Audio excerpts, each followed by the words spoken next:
All right, let's dive right in. Today, we're going to unpack a really provocative analysis of something it calls the manufactured flood. Now, this isn't about weather. It's about an alleged step-by-step playbook to destabilize a government from the inside out. We're going to break it all down. So, the source material we're digging into kicks off with this incredibly powerful line. It just immediately draws a line in the sand, right? The argument is, what you're seeing isn't some spontaneous, genuine public anger. No.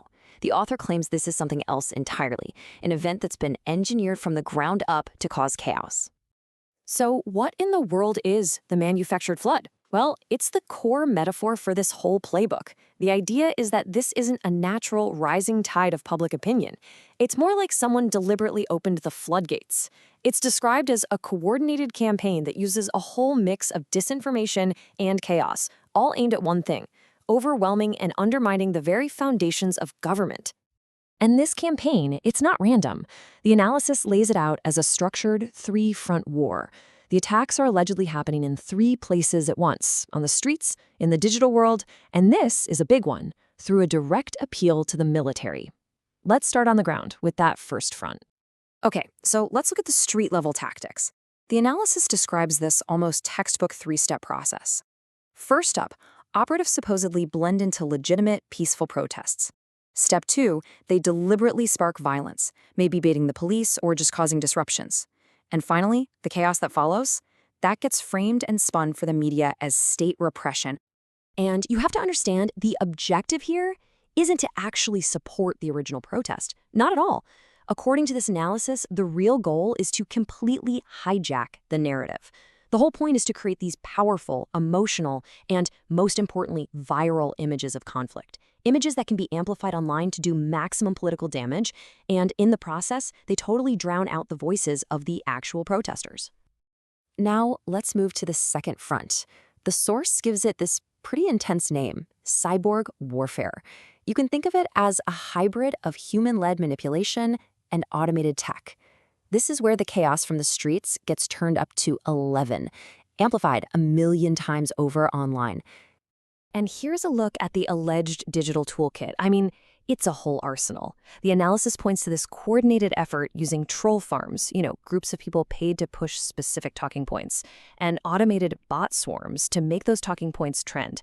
And you mix that with disinformation influencers, doctored memes, and weaponized hashtags, and you can totally dominate the online conversation. This slide really lays out the alleged disconnect perfectly. On the surface, the whole online campaign seems to be about a specific issue. In this case, outrage over the government's flood response.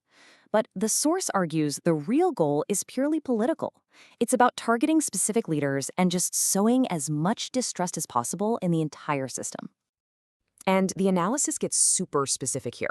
It actually names House Speaker Romualdez and Senate President Soto as the primary targets. So why them? Well, from this perspective, they're seen as these key institutional pillars holding up the president, often called PBBM. So the thinking goes, if you weaken them, you're making a strategic move to isolate the entire administration. Which brings us to the alleged endgame. I mean, you create chaos on the streets, you whip up a storm online. What's it all for? What's the ultimate prize? Well, according to this analysis, it's all leading to one thing: a direct play for power. And here's the alleged long-term strategy, just laid bare. Step 1, take out the president's main ally in Congress. Step 2, use all the noise and chaos to shield other political figures from any kind of scrutiny. And the final move? Build up just enough momentum to launch an impeachment process against the president himself. Okay, this is where the analysis claims the playbook becomes its most dangerous. The third and final front of this alleged campaign, and it involves trying to pull the armed forces into a political fight. 2 key tactics are pointed out here. First, you've got these direct, open appeals for the military to just withdraw its support for the civilian government. The source calls this coup speak. Then, second, you have the circulation of an open letter. It's signed by retired military and police figures, and the whole point is to give a kind of institutional-looking stamp of approval to their political demands. But a plan is one thing. Pulling it off is something else entirely. And this is where the story pivots. The source details how key institutions started to push back, building what it calls sandbags to hold back this manufactured flood. And here it is. This is what the analysis calls the decisive moment. The Department of National Defense, the DND, and the Armed Forces of the Philippines, the AFP, they issued a rejection that was just crystal clear. This quote says it all, really. A firm statement that they would not be used as political pawns. Period. So why was that so critical? Why was it a fatal blow? Because according to the source, without the military support or even just its neutrality, the whole destabilization plot just loses all its teeth. It can't grow beyond online noise and some street theater. The source argues it pretty much collapses into what it calls a collective temper tantrum. And it wasn't just the military. The analysis points to this really coordinated institutional response. The National Capital Region Police Office, the NCRPO, they went on alert to prevent chaos, not to create it. And at the same time, the executive branch reportedly just refused to take the bait. They denied the destabilizers the very thing they wanted, those viral images of a panicked, repressive government. So, after breaking down this whole alleged plot and the countermoves, what's the big picture here?